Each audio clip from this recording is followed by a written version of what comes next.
Hello and welcome to the Unsung Sports podcast, the podcast that takes you behind the scenes of the sports you love. Today I'm joined by Francis Duku, founder of Our Game Football. Francis, it's a pleasure to have you on the show. Thanks for having me, Mark. Great stuff. I've been excited to get you on as I think what you do is the epitome of an unsung hero for so many within football. So I'm really keen to explore that a bit more. But before we get into your off-the-field work, it'd be great to hear a little bit more about your playing career. Finished now, but came through at Reading last year at the youth team. Did it a bit unusually where I stayed at college and just travelled in to play for the youth team at the time and the YTSA, just how far back it goes back. Didn't get a pro ultimately. Believe I should have, but everyone's got their own hard luck story, so I won't bore you with that. But went into non-league from there. First club was Maidenhead under Alan Devonshire. And then 16 odd years playing on league in the southern part of the country, up to National League, Prem, lowest probably Isthmian one level. So played the four levels for the best part of 16 years. Yeah, and how was Alan Devonshire like as a manager? Yeah, it's brilliant for me. So I came to him as an 18-year-old, having just left Reading, and continued some good form with him, learned a lot from him. Played with Tony Gale, as well, ex-West Ham and Blackburn. He won the Premier League with Blackburn not too long ago. Then he found himself slumming it with me. But learned loads from him in a short period of time. So it was a good education. Yeah, brilliant. The first West Ham game I ever went to was Alan Devonshire's testimonial. So I've got very fond memories of him just from a personal level. But yeah, great. He joined in training a few times, and yeah, he could still do a bit at that time as well. It'd be great to get a bit of an overview of Our Game Football and how that's evolved over time. So it started it 2011. So I've been going best part of 12 years now. Experience when I was at Ebbsfleet, Gravesend as it was known at the time, where I got injured. It turned out to have a break in my leg rather than the sprain, which everyone thought it was. And then the surgery which I had was to repair it as if I was a layperson rather than someone who's competing at sport at a good level. So that causes its own problems. I kind of recovered it a bit because I had good insurance through work. I worked in the city and I had a lot of friends who played at a very good level of football, so they helped put me in touch with the right people. And that was a concept really, because when I reflected on it after, A, the misdiagnosis and the mistreatment which I had, but then B, the lack of pathway to get treated was really what stuck with me. And that's what I just started to pull together with Our Game. I thought, players, if it happened to me with the contacts I had and the insurance I had, there'll be loads of players who don't have those who'll be suffering. Could I bring it together in a better way? And that was where we started. And so if you had that insurance through like a firm in the city, I'm assuming that was private medical, but even that, they did that wrong. So you'd think that's the highest level of care pretty much. Well, no, see, I ended up having to get this treatment on the NHS because it was a break. So they'd said, don't leave, we'll fix it for you, reset it, etc. They cancelled, they told me day one, nil by mouth, they prepped me for surgery, then they cancelled it at the end of the day. So then it went into the next day, which I had surgery. And when I had it, say the person who did it put pins into the bottom of the ankle, which caused all kinds of scar tissue, which, we found that was what they shouldn't have done. So, yeah, that's eventually how it came about. But even with the private medical cover, rules have changed over the years. So the private cover I had then wouldn't pay for it now because you're a paid sportsman. You need specialist sports insurance rather than just tagged on, family insurance or typical company insurance. Yeah, well, that's interesting because I guess there's people out there playing non-league football now, and if they're not aware of this, they probably will be using that kind of cover. So does that mean they wouldn't be covered, or is it just dependent on the insurance itself? Yeah, potentially wouldn't be covered, but I mean, I have to be clear. You need to be qualified to give advice, so nothing like this should be taken as advice. Okay. Just the knowledge is that the T's and C's of a lot of policies will say if you are paid to play sport, then cover it, you're excluded from cover. So you will have a number of players who may believe they're covered, who really need to read the T's and C's properly to understand if they are right. Yeah, and I guess how many people are in non-league then do you think are aware of our game football. Yeah, Those who've used us have had, I think, our trust pilot with 4.9 out of 5, brilliant reviews because we work hard at what we do. I don't think enough people know for sure. We spoke with some physios who talked about, well, this is brilliant, but we spoke to other people, they know nothing about it. So that's going to be one of our big focuses. And some of the plans which we've got coming now are intended to grab attention. We have spoke with a few league bodies over the time. I'm not going to mention them by name, but let's say there have been some decisions to say no, we're not going to share this information for a variety of reasons. There have been some conflicts, which I can understand, but ultimately we're here to try and help. yeah, So we do need people to understand we're here to help. So when I see GoFundMe campaigns week after week, I'm heading my hands thinking if people used what we do, you wouldn't be in this situation. yeah. They're true. I do see a lot of those. And how far down the football pyramid do you go? All the way. The model was created for National League as the top to then go as far down as needed because the concept really was everyone who plays football, you do have a number of shared needs, shared issues, regardless of your level. It's just can you make something that fits your level, your budget, your income to make it suitable, and that's what we're trying to do. Okay, great stuff. So if there was that terrible scenario, like I was playing for the dog and duck, which is my level, to be honest. But I got an injury that actually saw me out of work, for example. Is that the kind of thing that it would cover? Yeah, so in that situation you talked about, you'd be able to use. Again, this isn't advice. This is just Yeah, sharing of knowledge. But you'd be able to use pretty much off the shelf income protection because you're not a paid player, and they would cover you for sporting injury. right. But there are many factors to it. That's why advice is needed, to make it suitable for your life and your circumstances. So there isn't a one cap fits all solution for that. But yeah, you would be able to get something. And we've got partners, we've got authorized partners, regulated partners who would be able to do that. We spent time putting the team together to be able to make sure that if someone joins our game, you've got as much of a one-stop shop as possible to get all the help they need. Great. Could you share any specific success stories of where you've made that significant impact to a footballer without giving up names? Yeah, no, it's fine. I think one of the biggest ones which stuck with me, there was a player who played at Tier 3 club.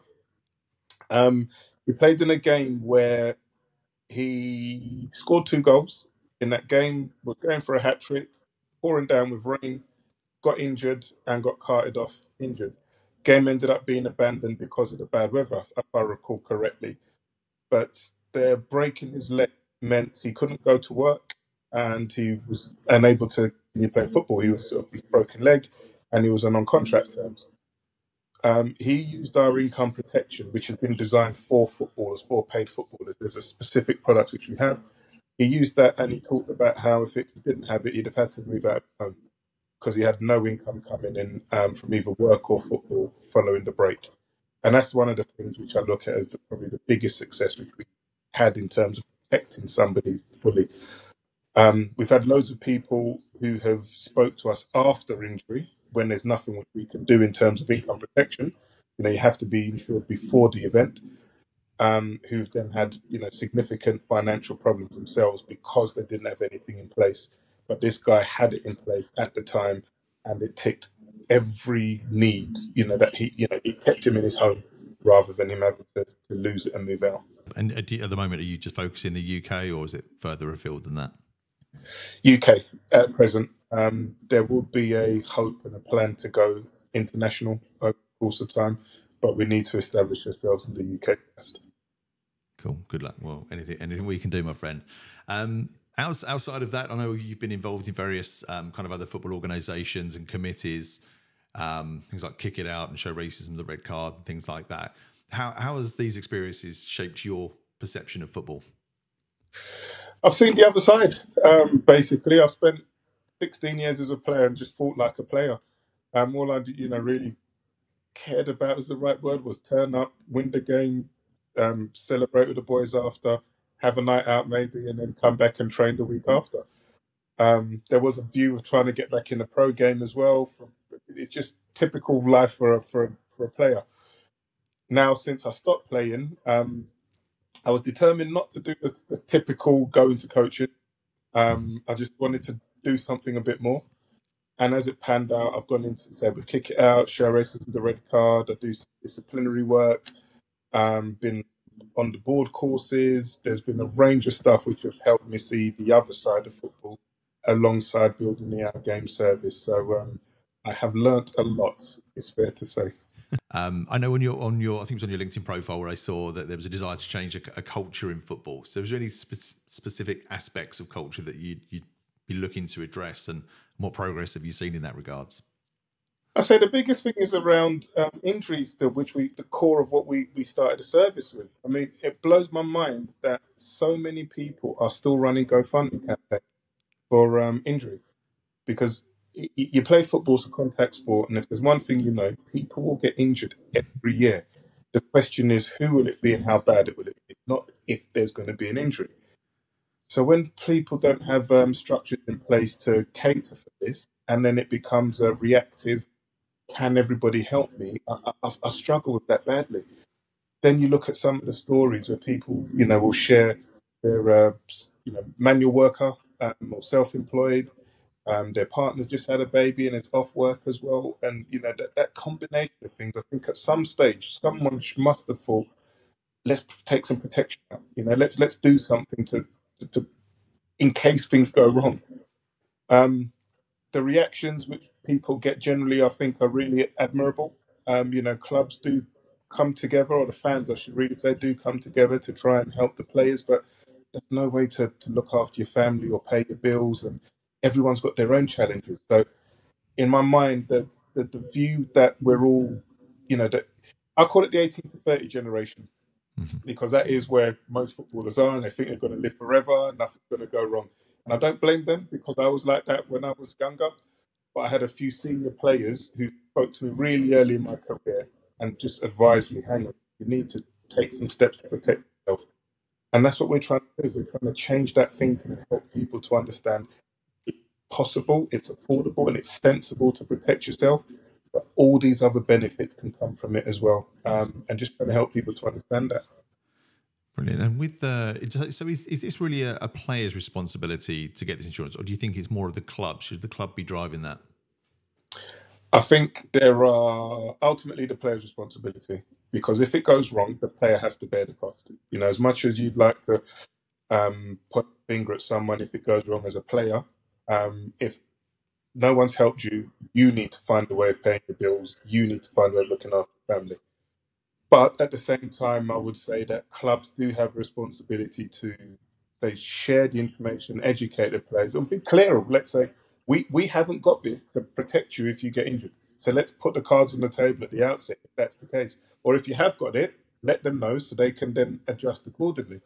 So there's a bit of a two-pronged conversation there.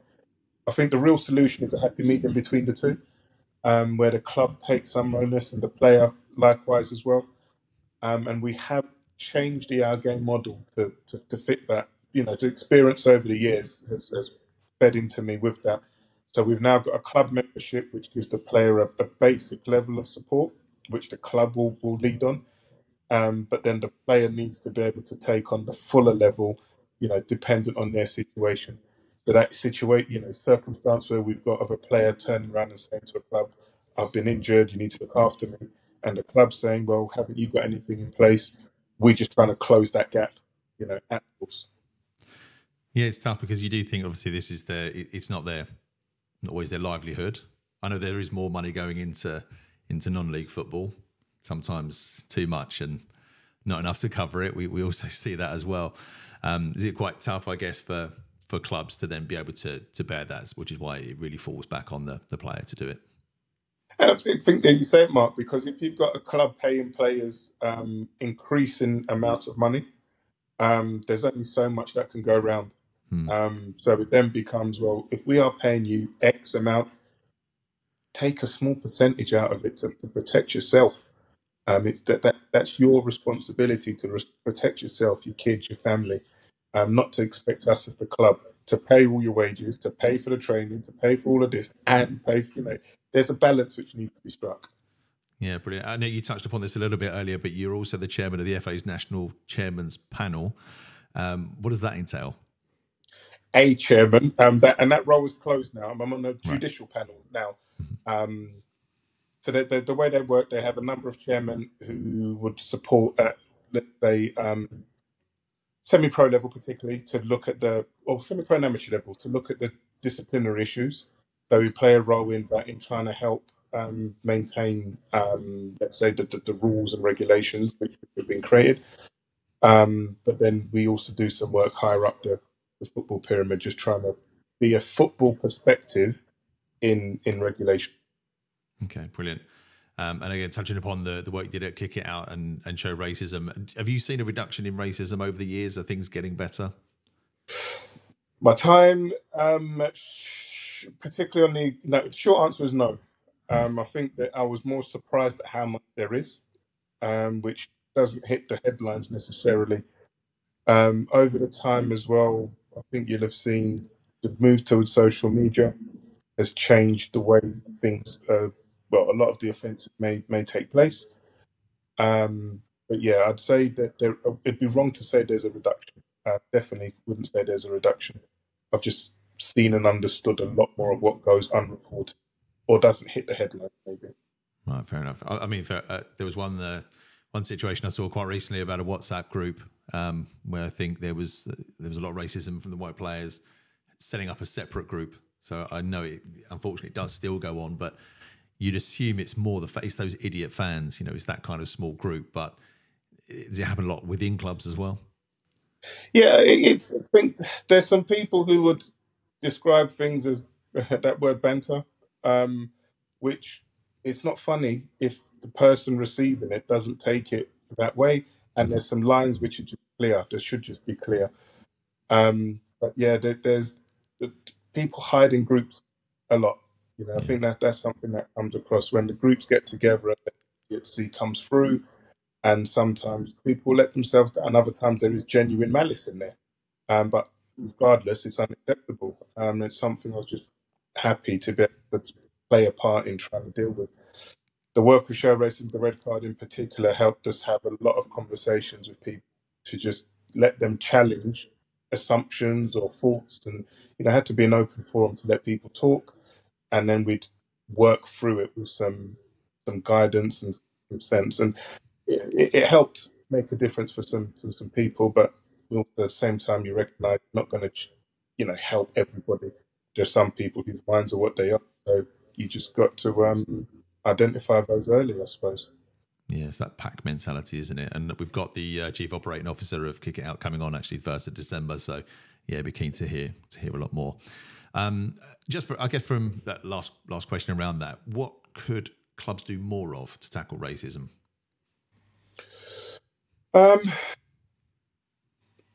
think right the way through football, I think it's just maybe take it more seriously. I think there's so I saw something the other day. I won't mention the club.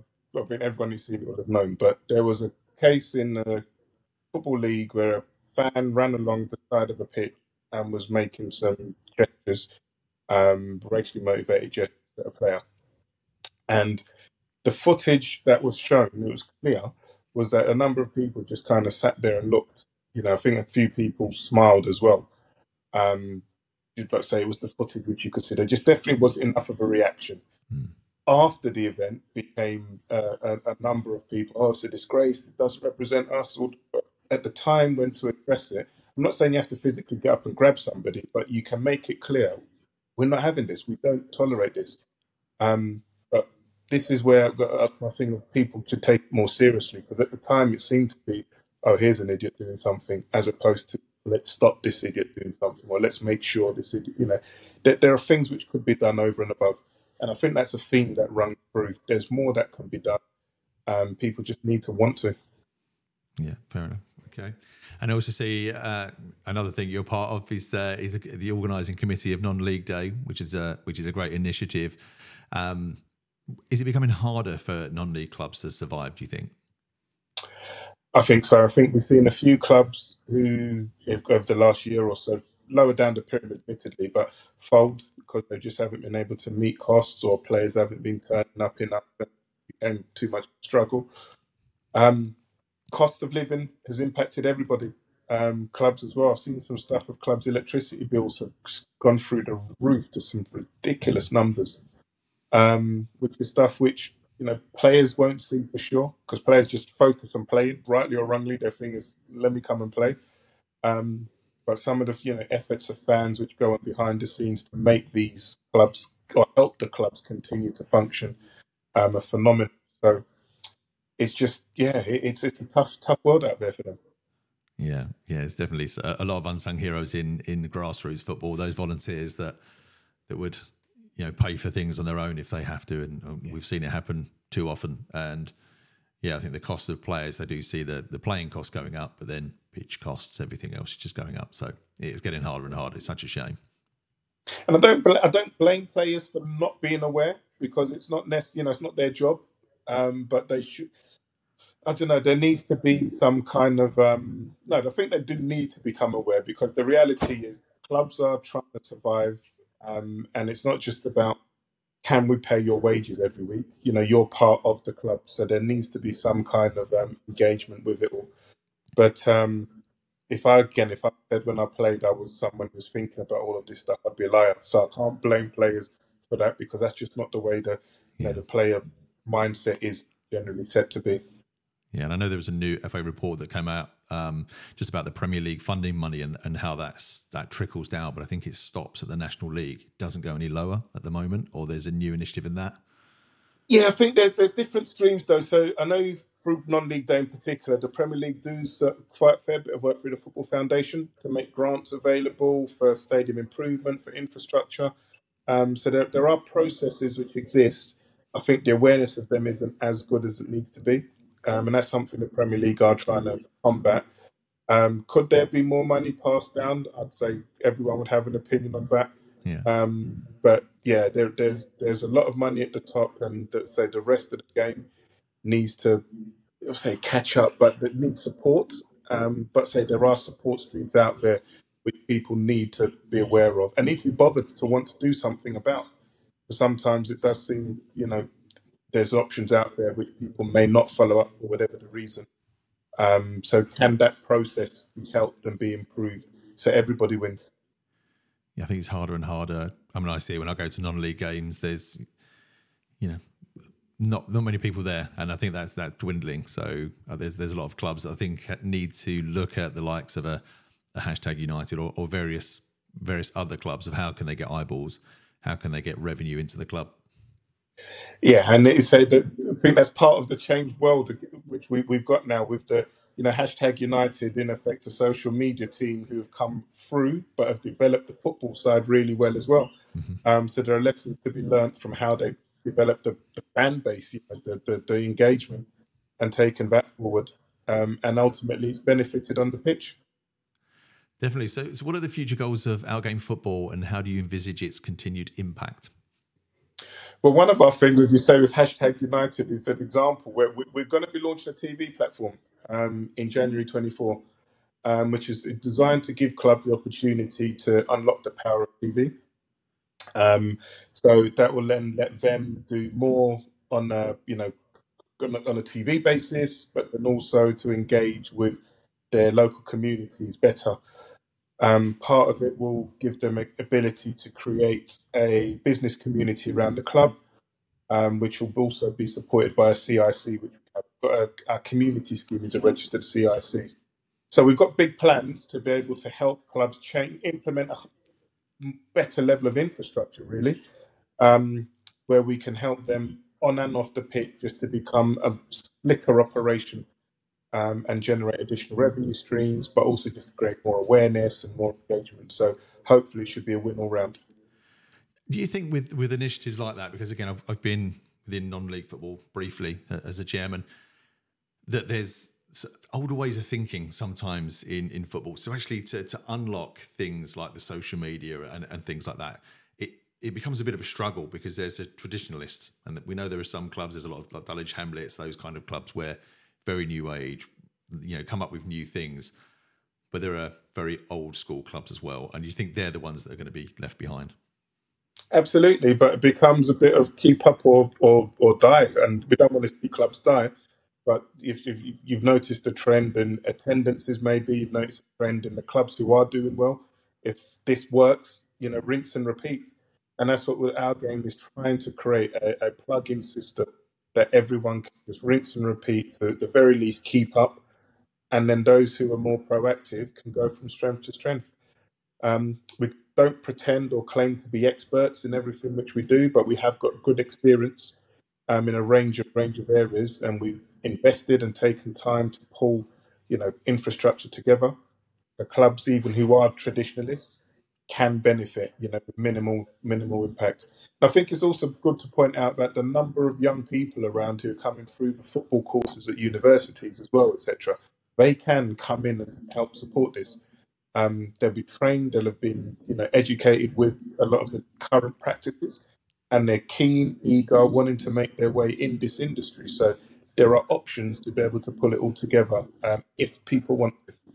Yeah, I know that there's organisations like UCFB, which I know do some really great work, some great training, and they always have people looking for work and to try and get those students out into the community. So if you're a football club out there, tap into these resources. There's always help and support. I know trying to find volunteers is tricky, but there definitely are people out there willing to help if you can reach them.